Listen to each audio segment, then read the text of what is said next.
Salut à tous, bienvenue dans ce nouvel épisode du glossaire par tout au clavier. C'est un épisode dont l'objet sera les objets. Quel humour! Alors, faut commencer par définir ce que c'est qu'un objet. Et croyez-moi, c'est pas hyper simple. Un objet, c'est la source de ce qui se trouve sur votre piste. Votre piste, je rappelle que, contrairement à beaucoup d'autres séquenceurs, elle est indifférente. Elle peut accueillir autant de l'audio que du MIDI, que du texte, que de l'image. Pour quelle raison ? Parce qu'en fait, votre piste est déjà une sorte de bus. L'objet est presque, lui, une piste, sauf que je crois qu'il ne peut pas être redirigé vers des sorties physiques de votre carte son. Autrement, c'est quasiment déjà une piste parce que sur cet objet, on peut poser des effets, on peut mettre des VST, des VST dedans, directement sur l'objet. On peut ajuster la panoramique et le volume. En fait, on peut à peu près tout faire. Donc c'est très flexible, les objets. Les objets, prosaïquement, c'est aussi pour Reaper ce qui va dire, en fait, il va y avoir une source, un fichier audio derrière l'objet, et sur cet objet, dans l'objet, Reaper va dire, voilà, par rapport à l'objet audio, ce que je lis dedans, je commence à telle seconde et je termine à telle seconde. Par défaut, il commence à la première et il finit à la dernière seconde, mais vous pouvez très bien avoir un objet qui commence à la deuxième seconde et qui finit à la cinquième. Donc en fait, l'objet, c'est une donnée de lecture sur un fichier qui est derrière. Et après, cette donnée, eh bien, elle comporte des éléments de volume, des éléments de panoramique et tout ça. Un objet, eh bien, peut faire l'objet de scission, c'est-à-dire que vous pouvez découper en autant de parts que vous voulez votre objet. Donc sur votre piste, pour qu'il y ait du bruit, il va falloir placer un objet MIDI ou un objet audio ou quelque chose comme ça. Alors, je vais vous montrer rapidement ce qu'on peut faire sur un objet. Donc, je me déplace entre les objets avec CTRL flèche gauche et CTRL flèche droite. CTRL flèche droite pour avancer et CTRL flèche gauche pour reculer. 5 objets armés d'un item. Là, je vais sur ma piste objet qui en comporte un, c'est le Joker. Un joker.mp3. Qui rigole d'une manière terrifiante. Alors là, voilà, l'objet porte le nom joker.mp3 parce qu'il porte le nom du fichier que j'ai importé. Quand vous créez un fichier par enregistrement avec Reaper, lui, il se débrouille pour qu'aucun objet ne porte le même nom que l'autre, donc il y a le jour, le mois, l'heure, la seconde à laquelle c'est créé, bon bref, tout un truc. Parfois c'est le nom agrémenté du nom de la piste, voilà. Un joker.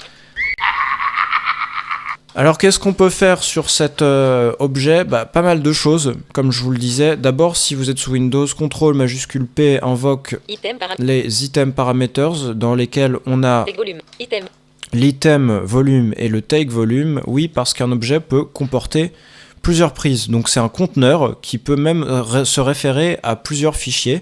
Par exemple, je vous montre tout de suite la différence entre l'item volume et le take volume. Si je m'enregistre là, je dis salut à tous. Donc là, j'ai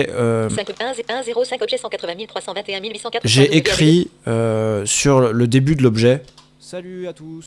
Et si je fais T, un joker.mp3. Le début de mon joker est de retour. Donc en fait, je peux alterner entre les deux objets avec T. 205 objets, un joker. Majuscule T pour se déplacer entre les takes.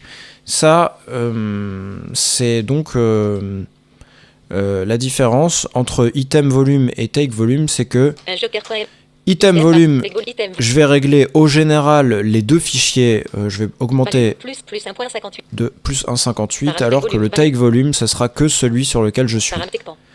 Take pan, alors là, c'est la panoramique de votre item, enfin de votre take. Mute, c'est pour le faire taire. Fade in et fade out length, ce sont les fondus entrants et sortants. Donc, qui sont aisément réglables. Alors après, vous pouvez passer directement par les propriétés de l'objet. Alors, je ne vais pas toutes les faire parce que c'est très long.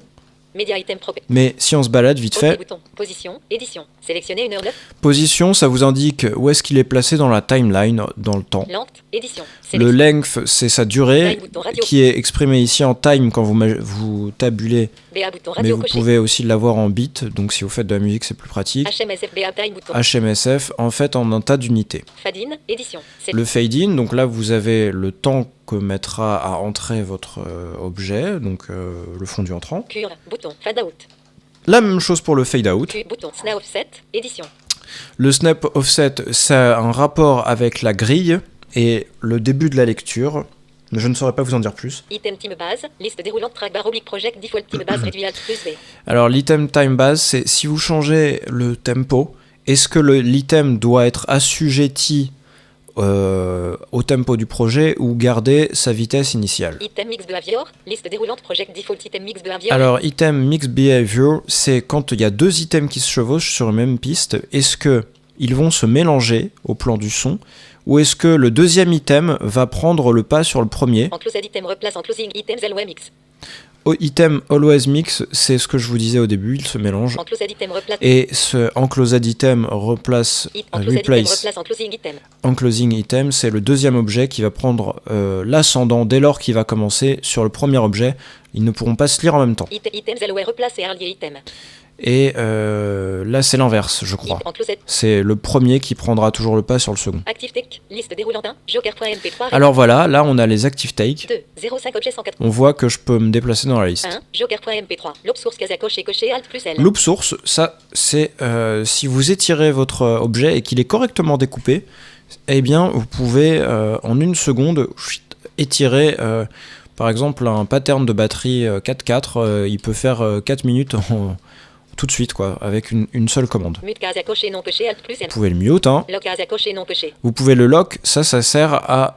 il sera... Pour le coup, je vous parlais d'étirer l'objet, il ne bougera plus, vous ne pourrez pas l'étirer, mais de la même manière, sur la timeline, vous ne pourrez pas l'effacer, vous ne pourrez pas le couper, vous ne pourrez pas le coller. Donc là, ça pour sécuriser vos objets. No autofade casa coché non coché. No auto fade, ça c'est parce que c'est comme ça chez moi. C'est quand vous déplacez des objets pour les faire se chevaucher, normalement il y a un auto fade qui est activé pour éviter les clics.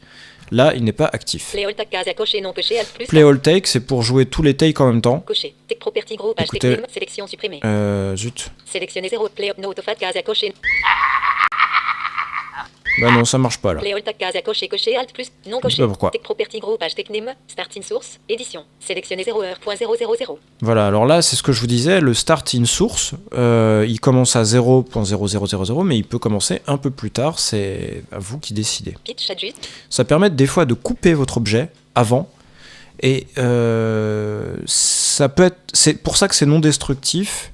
Si vous faites CTRL Z, vous pourrez retrouver votre objet. Playback pitch adjust semi-tone édition. Sélectionner 0.00000. Voilà, alors là vous pouvez influer sur le pitch et sur le play rate. Donc le pitch c'est la hauteur tonale et le play rate c'est la longueur temporelle. Playback rate édition. Sélectionner 1.0. Playback rate, pardon. Preserve pitch when changing rate casa coché coché alt plus. Ça c'est pour ne pas changer la hauteur tonale quand vous changez la longueur temporelle. Tech volume fade et potentiomètre 0.00 MB.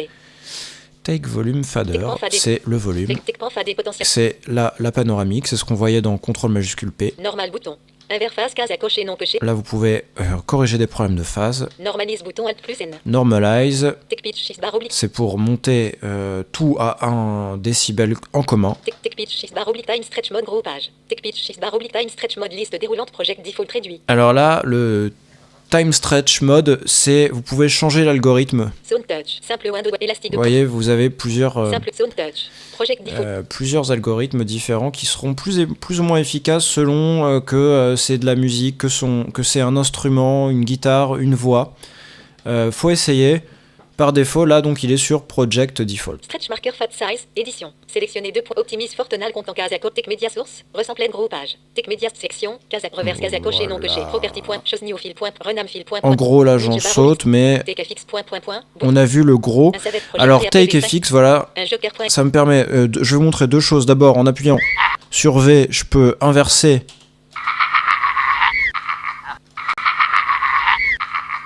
Là, j'inverse juste en un seul appui l'objet, hein, il est lu à l'envers en fait.